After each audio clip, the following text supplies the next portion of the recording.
Many years ago, I discovered the Israelitish origin of the English-speaking people. I'd been thinking about the issue for a long time, and I was sitting in the Oxford Public Library. I was leafing through a book on Jewish history and discovered that in exile, the Israelite people referred to themselves as Gola, or Galut, as you can see here. And I was somewhat astounded and amazed at this, because I had been thinking about the nations and peoples of Western Europe during the time of the Roman Empire, and I knew all about a people called the Gauls. And to discover that the Israelites in exile, which is not the same thing as the Jewish diaspora, we're talking about the 10 tribes of Israel who had been taken captive by the Assyrians and removed to Mesopotamia and had subsequently migrated into Western Europe, came as nothing less than a total shock to me, I must admit. And it was really the occasion of my conversion, if I could call it that, to Christianity. I had previously been overawed as a child by the restoration of Israel by the Jews after World War II, which put me on the path to thinking about God working in history and through prophecy. A couple of weeks later, I was taken to a morning tea of Oxford academics and various important public personages, and I had a friend at the time who was rather well connected, and she introduced me rather ostentatiously as a historian, and I thought, well, it's probably appropriate right at this instant in time. And I remember one of the eminent personages there, completely unprompted by me, just spontaneously declared that some of the people of Lebanon were considered to be descendants of the lost 10 tribes. So I thought that was rather fitting, which shows just what an issue this is in the minds of many people. So the Gauls of Western Europe were the Gola, Hebrew for the exile. I recently got into a discussion with somebody on this subject, and it just popped into my head to just make the observation that the origin of the word German is connected to the Israelitish identity of these Western Europeans at the time of the Roman Empire via the Hebrew word ger. Now, this word ger means stranger. In effect, it means various things related to people being foreign to yourself, it's your own kind. They're called ger in Hebrew. And the point being that these ger were the non-Israelitish Germanic people who were given that name by people who spoke Hebrew, which reinforces the terminology here, Gola and Galut, relating to the Celtic peoples of Western Europe, calling their non-Israelite neighbours ger in Hebrew. And I might say, incidentally, that how we know these people were called Gola is from the writings of Julius Caesar, who also referred to them as Celti, or Celts, which is plainly related to the word Galatae, which is the name by which the Greeks knew these people. So we have Gaul, modern-day France, the Gauls and the Galatae, two synonymous words for the Celtic peoples of Western Europe, meaning the exile. The exile from what? Who called their neighbours the ger, German. Now, among other things, I have applied myself to the study of the Hebrew etymology of modern languages, especially English and Gaelic. The word ger in Gaelic means exactly the same as in Hebrew. So the Germans get their name from Hebrew-speaking Celtic people. The German people, incidentally, have their own name for themselves. They don't call themselves Germans. They call themselves Deutsch, and we would render that as Teuton. Over the years, I gleaned more information about the subject, much of it my own research, but also a lot of it was based on scholarship of previous eras, of which there is much to be found. Before the Gola, I had a patchy knowledge of the subject, but my subsequent investigations came down to several themes and threads. There was the association between places and peoples in Western Europe that we know in the modern world as Iberian, the survival of an ancient name for Israel, the Qumri in Britain especially, and finally the strong association between the ancient nomadic peoples called the Scythians and the Anglo-Saxons. As for the Ibri is the Hebrew word for the Hebrew people and Hebrew language, and the connection here is with the Iberian Peninsula, which also features a river called the Ebro. It was in ancient times called the Hebrus, the Hebrew River, and anything associated with Iberia is of the Hebrews. There is the connection between the migration of peoples from Iberia to the British Isles, and in the case of Ireland, the name or the word Hibernian, with obvious links to Ibri, designating the ancient peoples of Ireland. And in addition, there are the Hebrides Islands in the North Sea, Hebrides, Hebrew. The name of the city of York was Iburacum. The Ibri connection is very obvious there. There were also a tribe of ancient Britons called the Eburones, known to Julius Caesar. And I might add that this whole subject fits a basic underlying trend of the movement of peoples from further to the east into Western Europe. And if you're concerned about the seemingly random insertion of the H in these Hebrew words, in ancient languages the H sound sometimes becomes lost, and I can illustrate that by a reference to ancient Greek. For example, in modern Greek there is the expression e poly, which means the many. In ancient Greek we had the H sound, so it was he poly. That is where we get the modern expression hoi polloi. So you can see that pronunciation of words can change over time. There is a connection between these peoples of Iberia and the Celtic peoples of Britain, and indeed in turn with the Scythians, who became the Saxons, or became known as the Saxons. White Europeans, I might add, are described as Caucasian, and in the ancient region of the Caucasus there was a kingdom called Iberia. On this map, notice the kingdom of Bithynia. This almost certainly represents the migration of the people who subsequently became known as the Brythons in the British Isles, which is where Britain gets its name.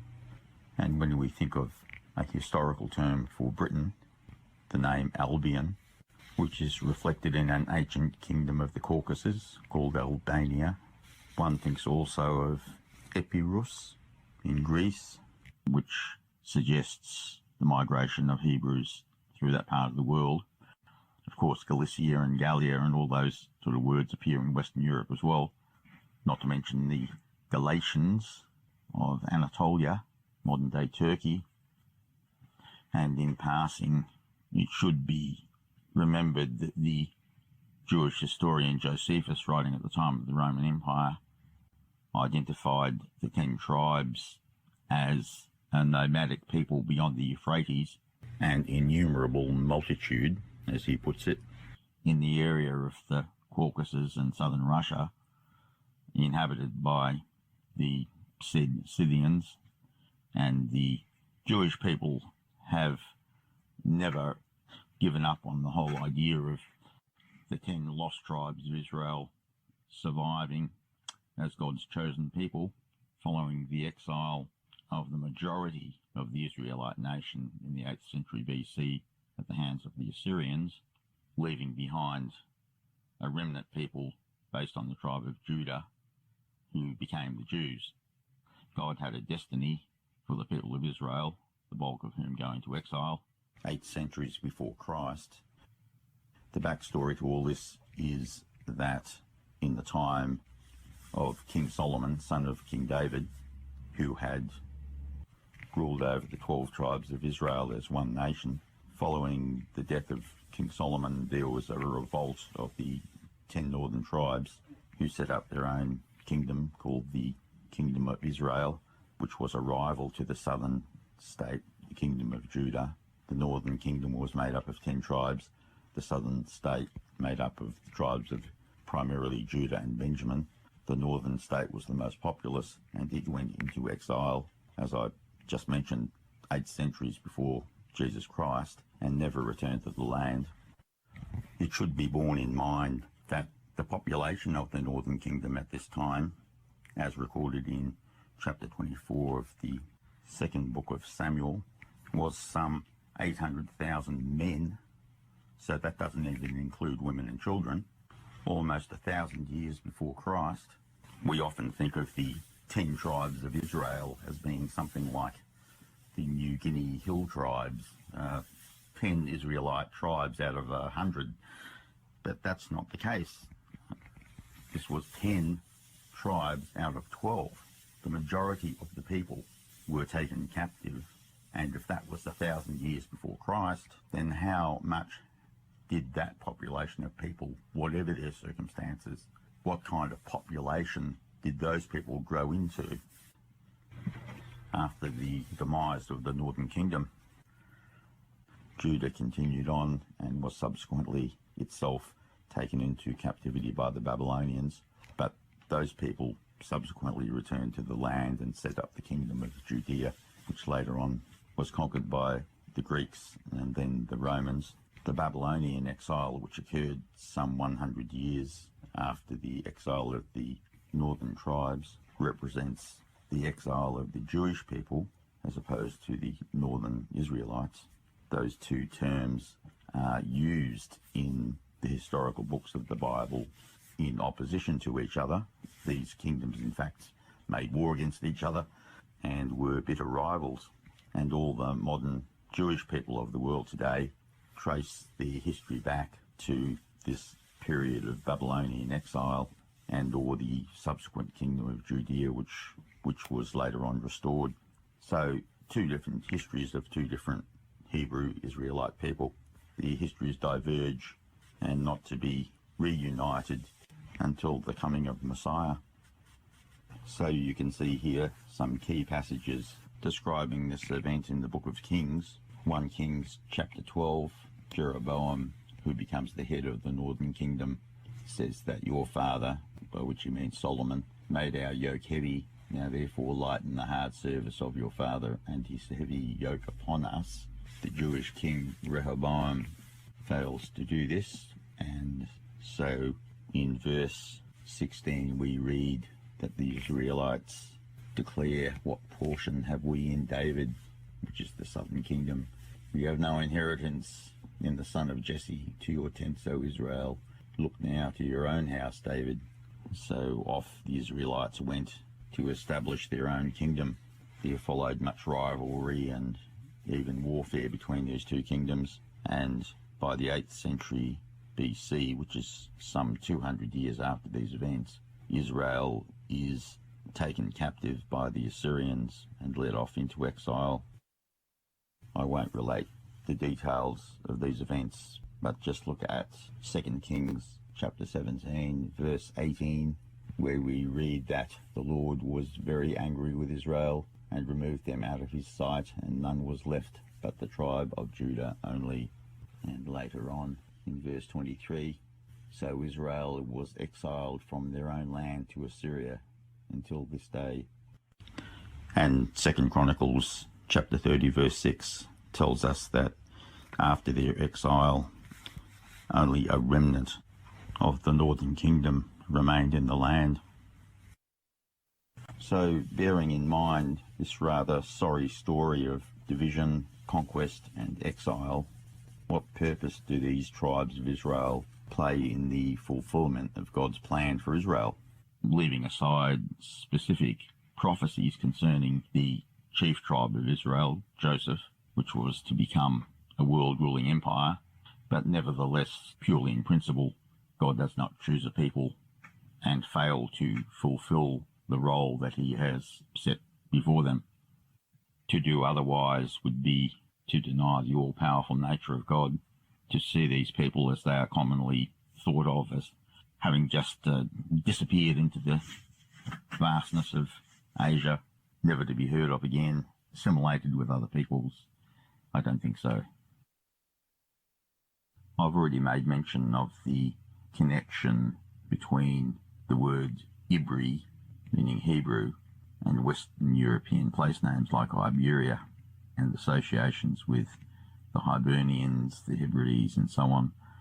But getting back to this theme, the name of the British people means of the Brit, which means in Hebrew, the covenant. Now, of course, with all of this, I think, how do people miss it? In Hebrew, you find a reference to the Brit Milah, the rite of circumcision. The Brit refers to the covenant. The actual Hebrew word is berith. The ancient people of Britain before the Romans and the Saxons were called the Britons, and this derives from the Celtic people's own description of themselves as Brythonic, plainly related to the word berith. Now, in light of all this, I always refer to myself as a Brit, as if it were distinct from the term Jew, or a Brit circumcised at birth, which I was, which most Anglo-Saxon boys of previous generations were, mysteriously. And it doesn't stop there. As a student of Semitic languages, some time ago I was watching a language video produced by Lang Focus, in which the speaker revealed the amazing fact that, as you might know, Arabic and Hebrew are closely related. I've studied both, so I could appreciate what the man was saying from the point of view of having the grammatical background.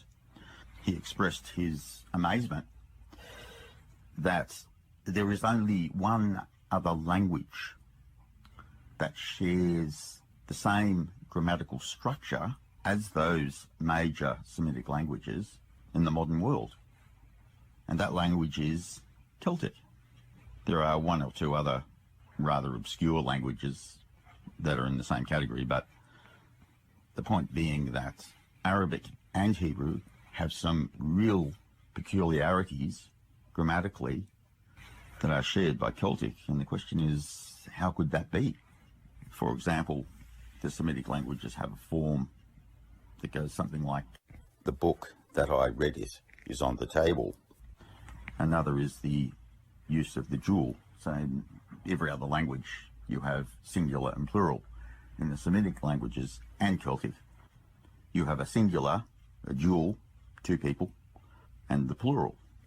Extremely unusual. I could quote other similarities. It would be best to look at this video if you're interested, and I'll supply a link below. There is also the presence of many words in English language and Gaelic that have mystifying Semitic roots, but I won't go into that subject now. There's a lot of literature on this subject, and in my own language study I am picking up Semitic roots in English all the time. So this is the story of how I came to repentance, by understanding that there were millions of people in Western Europe who were Hebrew but not Jewish. All Jews are Israelites, but not all Israelites are Jews. All Victorians are Australians, but not all Australians are Victorians. Now, of course, in modern Western culture, this immediately leaves one open to the charge that one is being a racist for thinking so highly of the Anglo and British people with such strong overtones of exceptionalism. As I often put it, how can a belief or discovery that ancient people migrated from the East into Western Europe, how can that be intrinsically racist? Just to believe that a certain group of people migrated from point A to point B, but there you have it. And among Bible believers, the thought is that this is stealing something from the Jews, stealing from their heritage. In fact, I believe that the greatest obstacle to people engaging with this issue is the modernist manic preoccupation of people with alleged white racism. That seems to be the dominant consideration in how people react to all of this, not as a theological issue, but as a political issue, which I think is unfortunate. Now, there are, of course, at least two great themes in Scripture that are completely unfulfilled by any other interpretation than what I've put forward. That is to say, that the descendants of Abraham were prophesied to become great, powerful and wealthy nations. In the promises to Ephraim and Manasseh in chapter 48 of Genesis, the language is quite explicit about a great nation and a company of nations, a great grouping of nations. Now, if God makes such a great blessing as this, it's incumbent on us to understand that the blessing is going to be a great blessing. It's obviously not something insignificant or that occurs in a corner somewhere. It's obviously something to be played out on the world stage, and people with a bit of perception can understand that the word of God should stand or fall by the fulfillment of promises like this. I've had people tell me, who cares about the promises to Abraham? Nobody can understand this. It's just some obscure biblical reference.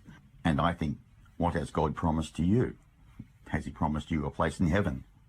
If God didn't fulfill his promises to Abraham, then why should he fulfill any promises he has ever made to you?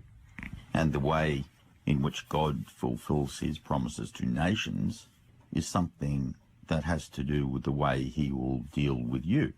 And when we look at the way that God has dealt with his people, the Jews, the British Empire, we can see his blessings and cursings, his judgments worked out on the world stage. This is for our instruction and inspiration. This is the whole reason why he has done this.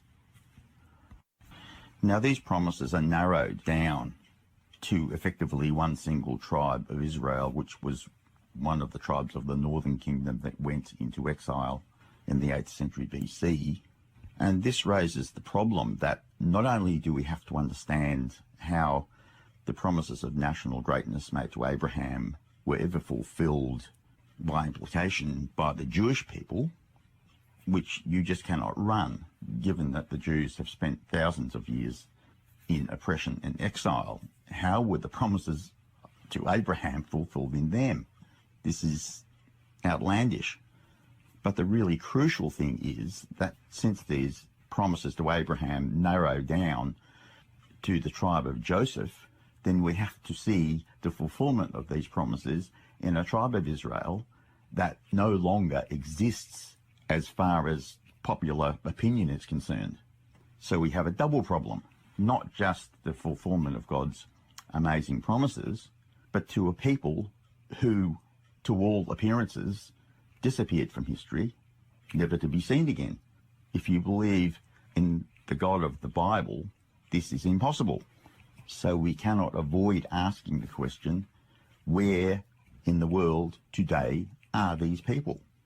They have had promises of national greatness given to them, and we know from other scriptures that whoever and wherever they are currently separate from the people we call the Jews, by reference to prophecies that they will be reunited with the southern kingdom of Judah at the time of the end, which has not yet occurred.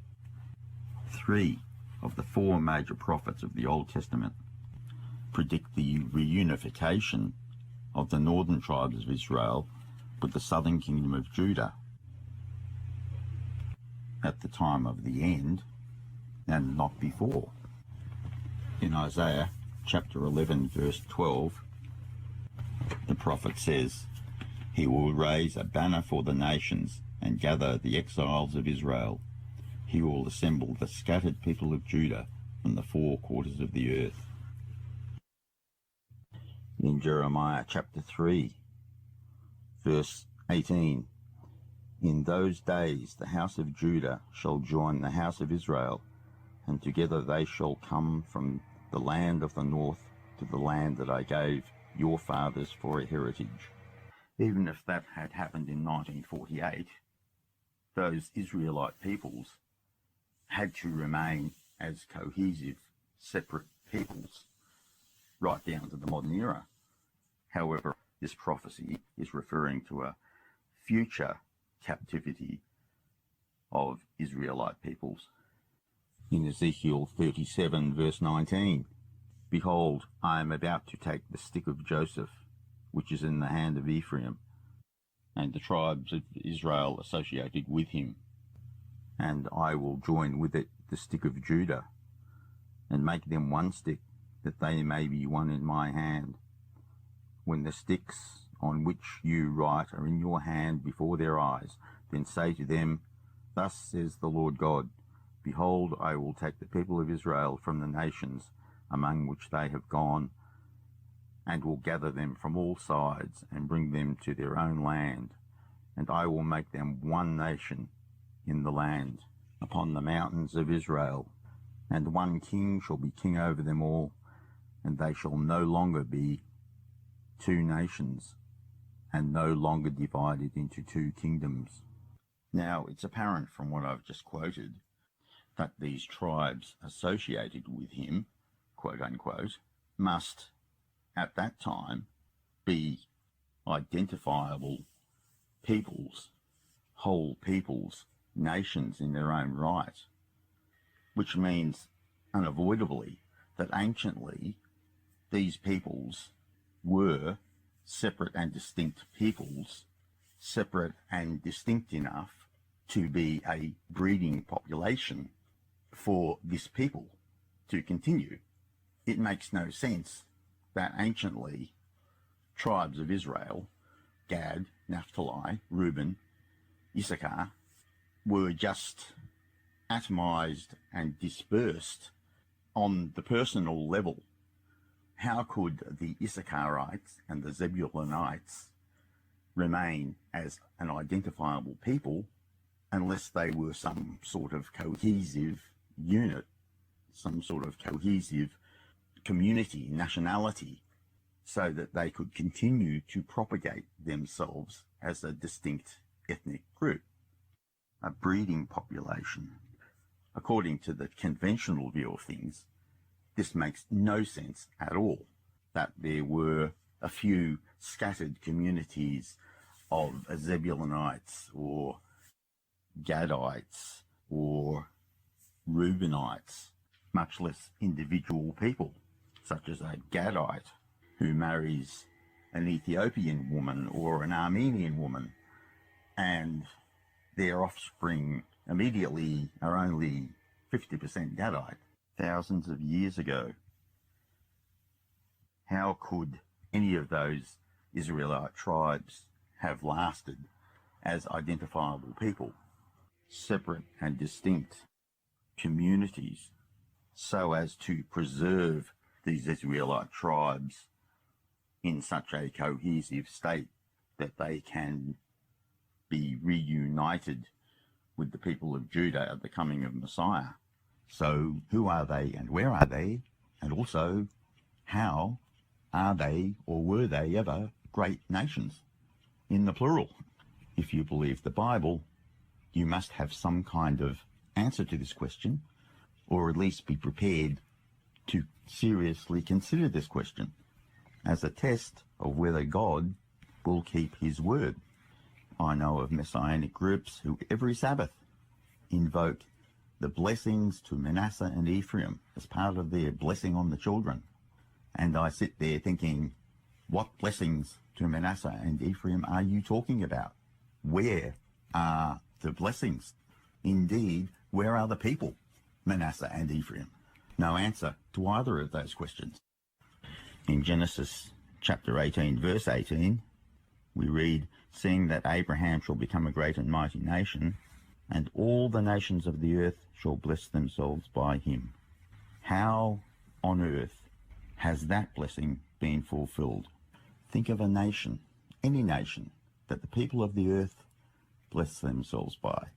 The Roman Empire, this great blessing to us. The Chinese civilization, what a fantastic blessing. The Persian Empire, all nations, Indians, Africans, South Americans, pronounce this blessing upon this great nation. We are so thankful and so grateful that we have this great nation in our midst.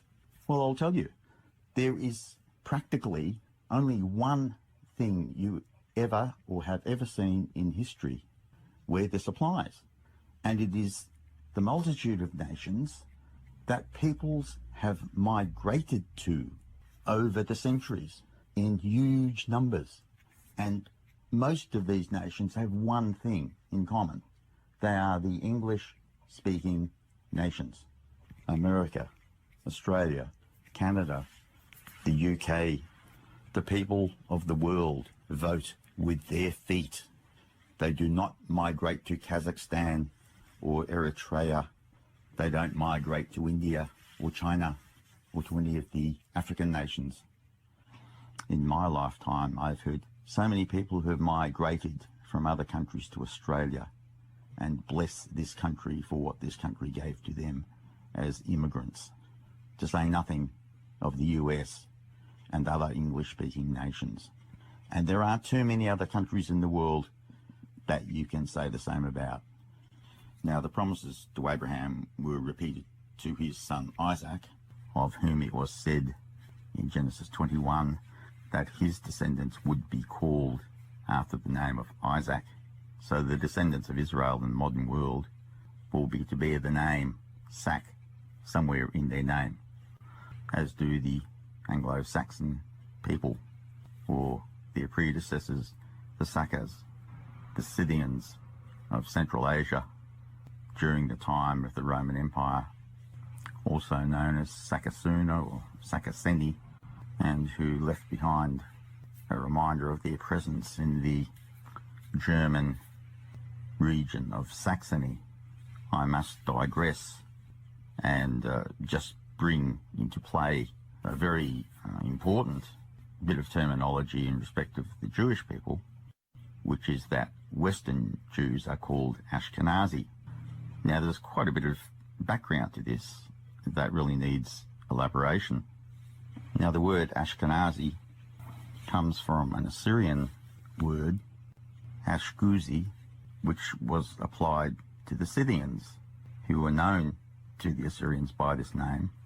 And how this name came to be applied to the Jews, there's no particularly logical connection here, but how this came about was that Jewish people migrated into Western Europe and picked up terminology that referred to peoples called the Cimmerians, who were the Celtic people, and the Scythians, who were migrating into Western Europe. And Western Europe became associated in this ancient period during what the Germans call the Völkerwanderung, the great migration of peoples from the east, also called the Aryan Flow by a writer called Sharon Turner.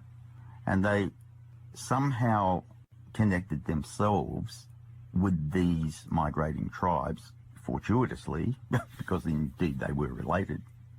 But what they did was search the scriptures and came up with the name Ashkenaz, who was a descendant of Gomer.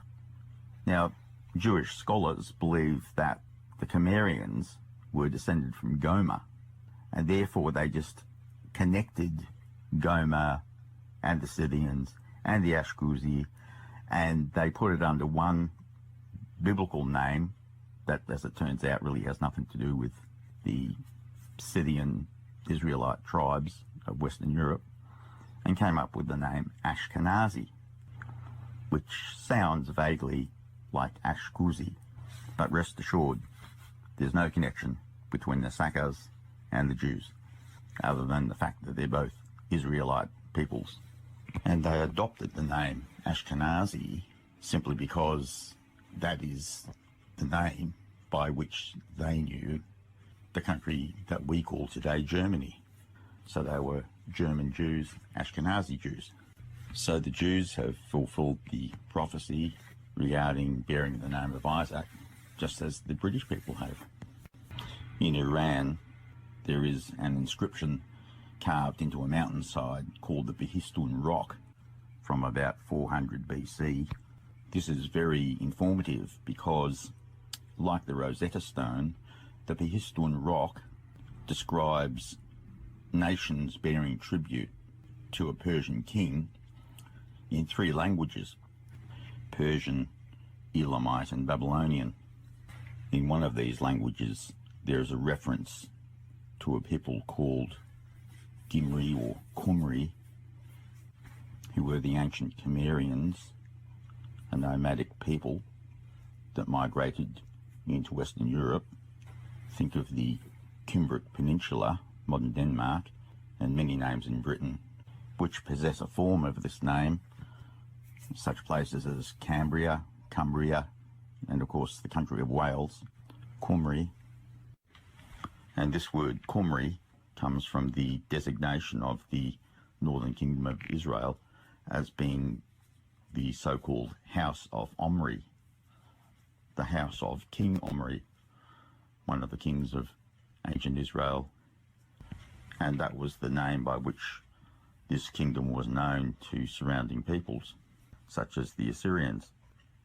In the Akkadian language of these peoples, the name Omri was pronounced Chumri.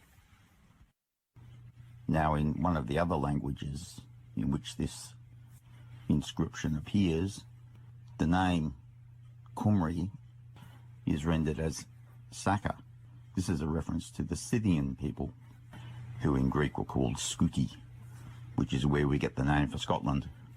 The major historical point of this is that it indicates that both of these people were either one and the same people, or at least closely related tribes. So you have Abraham, the father of many nations. You have Isaac, whose descendants will bear his name, Isaac, in their name. Now, Bible skeptics, of course, see the Jews bearing the name of the southern kingdom of Israel as representative of all of the 12 tribes. Now, there's a real problem with this, because the promise of greatness for the descendants of Abraham was passed from Isaac to Jacob, and from him to just one of the tribes of Israel, the tribe of Joseph, which itself was broken into two parts, the tribes of Ephraim and Manasseh.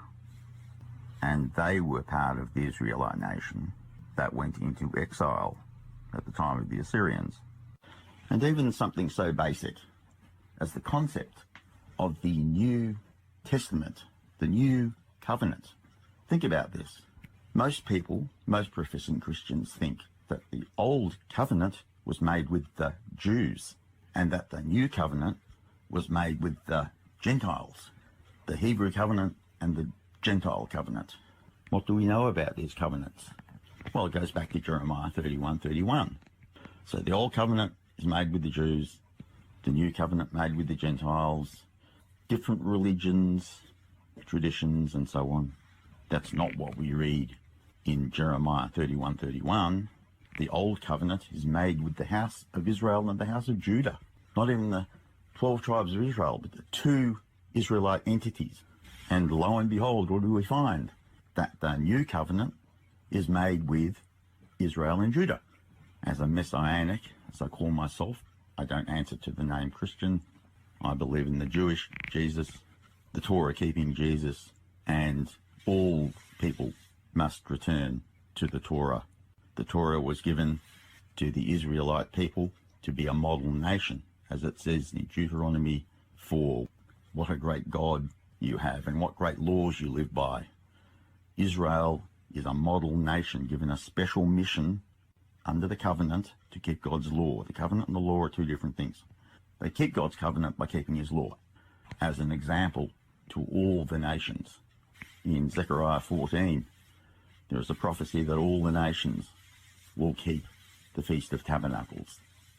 Holy days according to the Hebrew calendar, all the nations, all the Gentiles, the Gentile nation of Egypt will keep this festival. And if they don't, they will be severely punished. Now, the average Protestant, the average Catholic, knows nothing about the Feast of Tabernacles. The nations will keep the Feast of Tabernacles. They will be keeping the other holy days of the Hebrew calendar as well. So the whole Torah, the 613 commandments, are for the nations. It's not just the Jews. It's not just the Israelites. And that is why the Old Covenant and the New Covenant is made primarily with the people of Israel as a model to be followed by non-Israelite Gentiles. I want to make a final comment about the importance of Israel in God's plan. And as frequently occurs in these sort of cases, you find people just completely ignoring some basic common sense observations you might make from what you're reading in the Bible.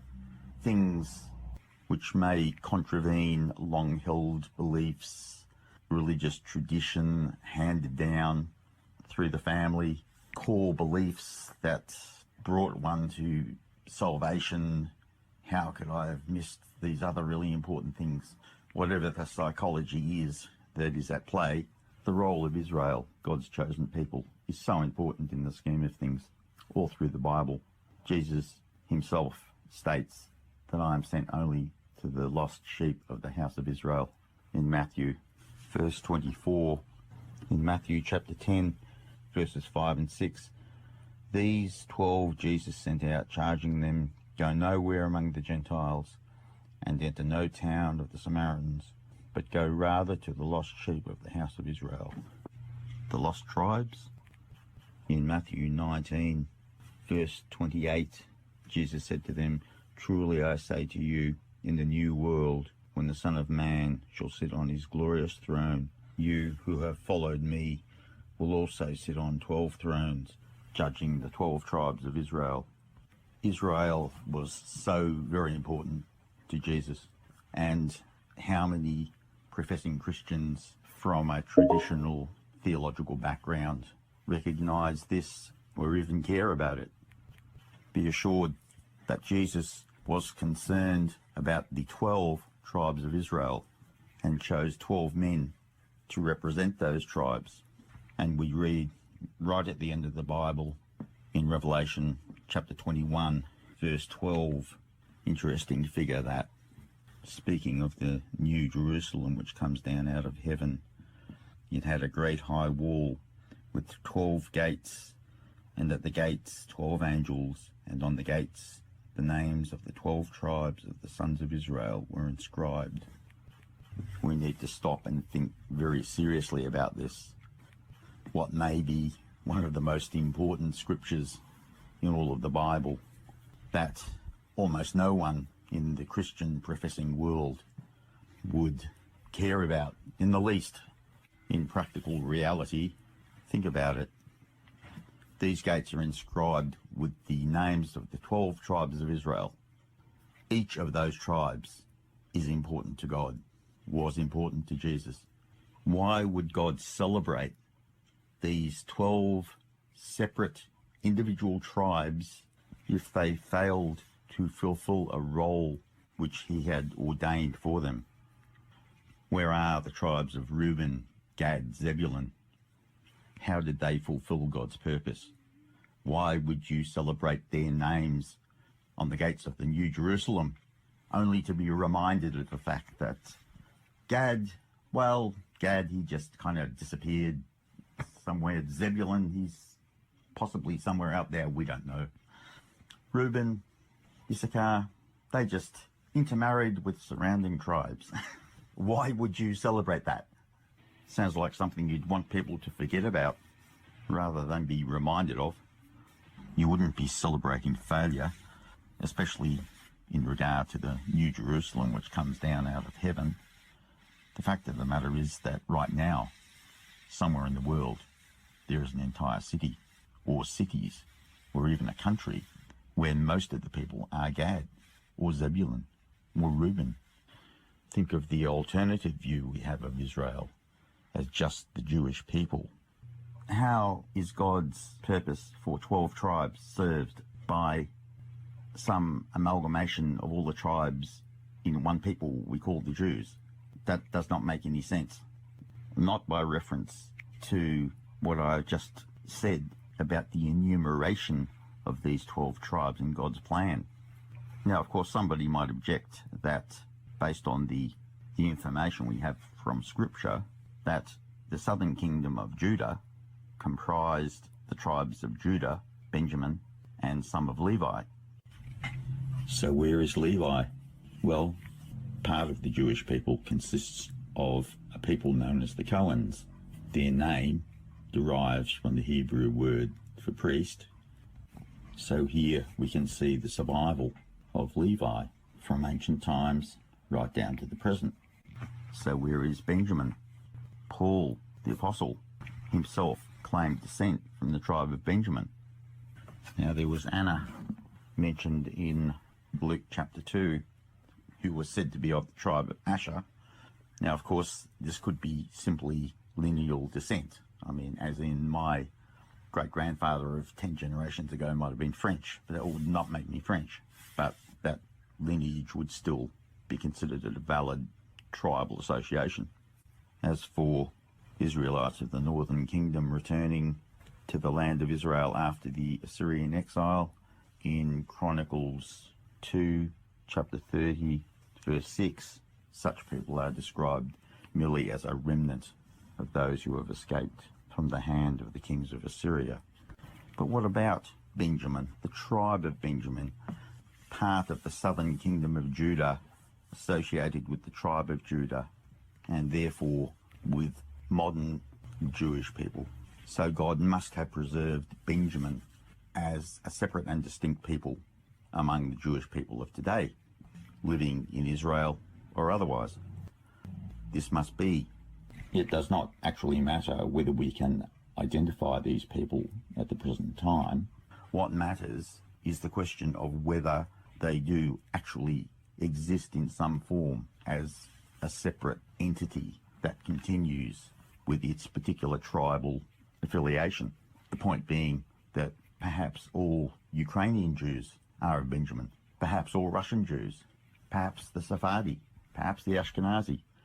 But it doesn't matter whether we know or do not know how this tribe has been preserved. It only matters that it has been preserved. The problem here is that for people who believe that the Jewish people are the 12 tribes of Israel, their problem is 10 times greater than mine when dealing with the tribe of Benjamin. They need to identify 10 of the 12 tribes somewhere in the entity of the Jewish people as a whole. They have to see the greatness of Joseph, the blessings to Manasseh and Ephraim among the historic Jewish people from the Babylonian exile. And this is an impossibility anyway, because the Bible plainly states, unlike Benjamin, the northern tribes will be joined to the southern tribes of the kingdom of Judah only at the time of the coming of the Messiah. Now, these are the importance of the names of the tribes of Israel. Obviously, I believe that God will reveal all that in due course. But the point is, there will be something to reveal, which you really cannot make that argument.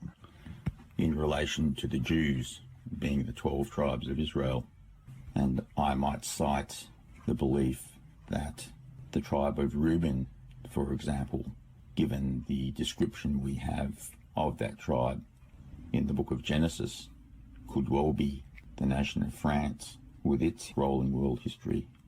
And the tribe of Dan in Genesis 49, verse 17, described as a serpent in the way, a viper by the path.